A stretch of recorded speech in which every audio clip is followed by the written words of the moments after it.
Hello, everyone. I'm Kyle Springer, Senior Analyst at the Perth USAsia Center. It's our pleasure to announce the launch of our Korea Special Report entitled Embracing the Indo-Pacific, South Korea's Progress Towards a Regional Strategy. This volume brings together 7 authors from around the region to help us understand how South Korea views the dynamic Indo-Pacific. It includes chapters on South Korea's relations with Southeast Asia, and also how South Korea seeks to engage India and with the US Indo-Pacific strategy. However, 2020 has been a year of significant changes. While the COVID-19 pandemic has disrupted supply chains, shut down international travel, and superheated great power competition, this year has also seen some positive developments, such as the completion of the Regional Comprehensive Economic Partnership, or RCEP, which promises to help reinvigorate trade in the region. Now our authors will share their views of what they expect 2021 holds for their areas of contribution to our report. The year 2021 will be a good year for South Korea, Southeast Asia economic relationship.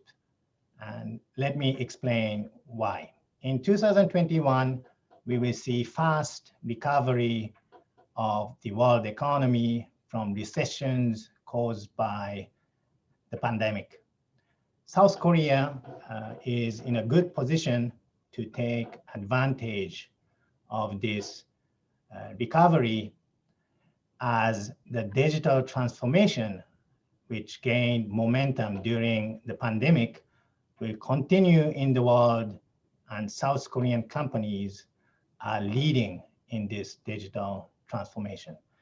This digital transformation will also be important for South Korea, Southeast Asia economic relationship, as the IT industry has wide supply chain networks, and South Korean companies will invest more in ASEAN, aided by Korea's new Southern policy.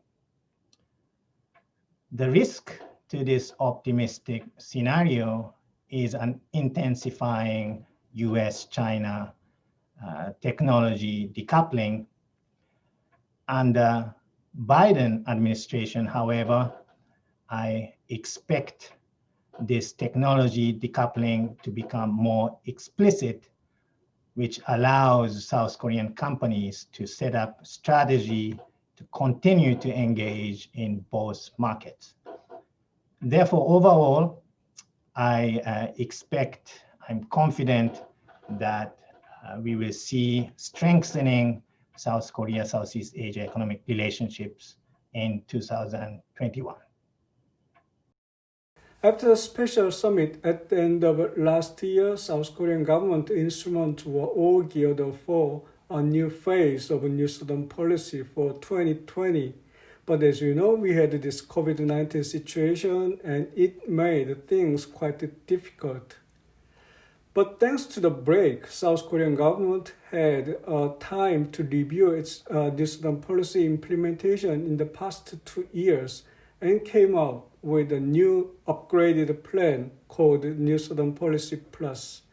And at the same time, United States and South Korea made an agreement on the cooperation between the United States Indo-Pacific strategy and South Korea's New Southern policy.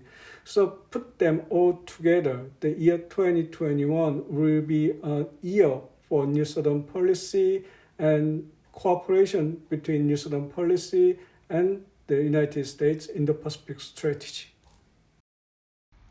At present, I feel that there are 2 important trends which are happening in the Indo-Pacific region. One is great powers contest, another is middle powers third way. In the first trend, US and Quad country, they have been trying to counterbalance China.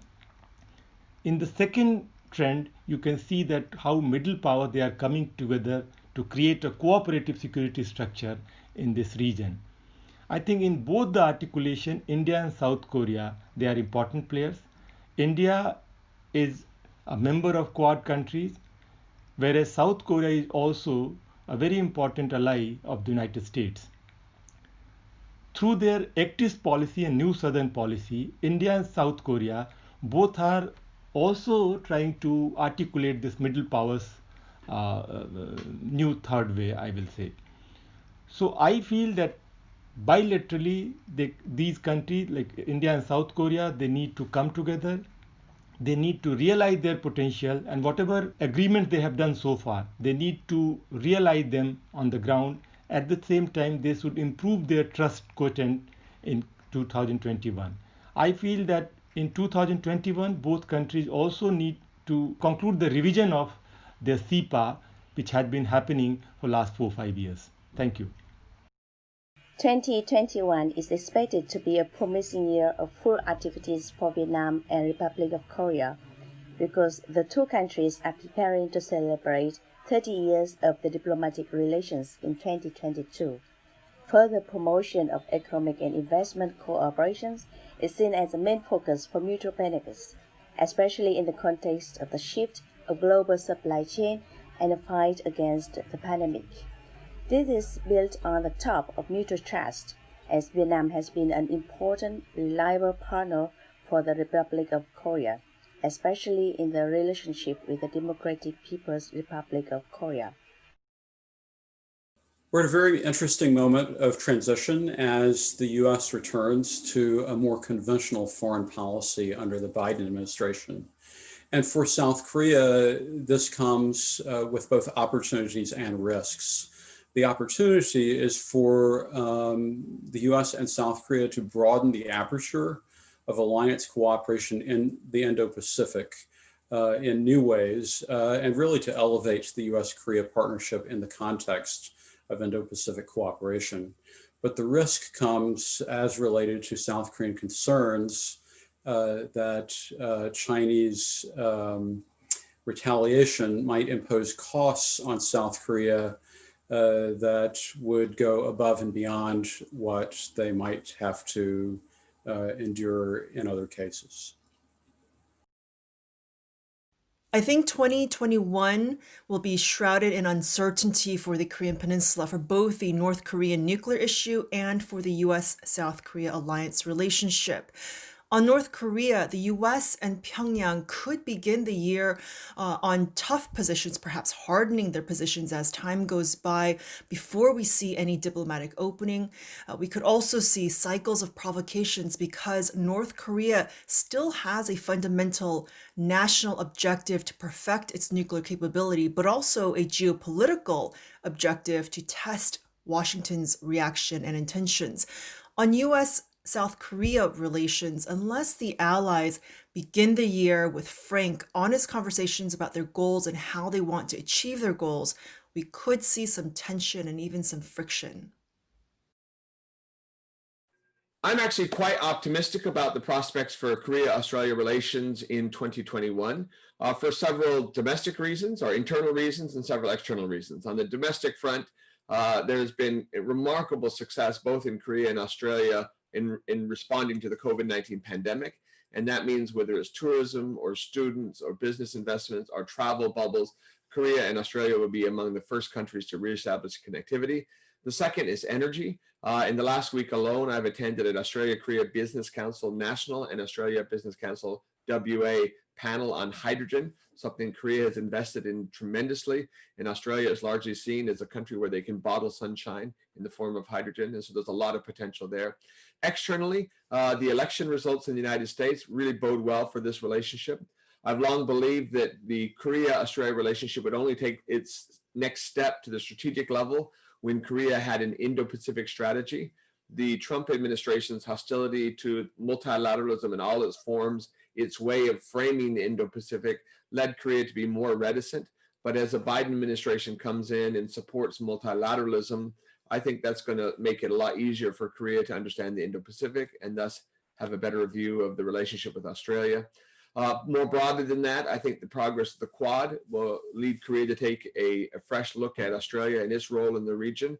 And then RCEP. The fact that both Korea and Australia are signatories to the Regional Cooperative Economic Partnership means that there's a whole range of areas beyond the bilateral free trade agreement where they will and can be working together.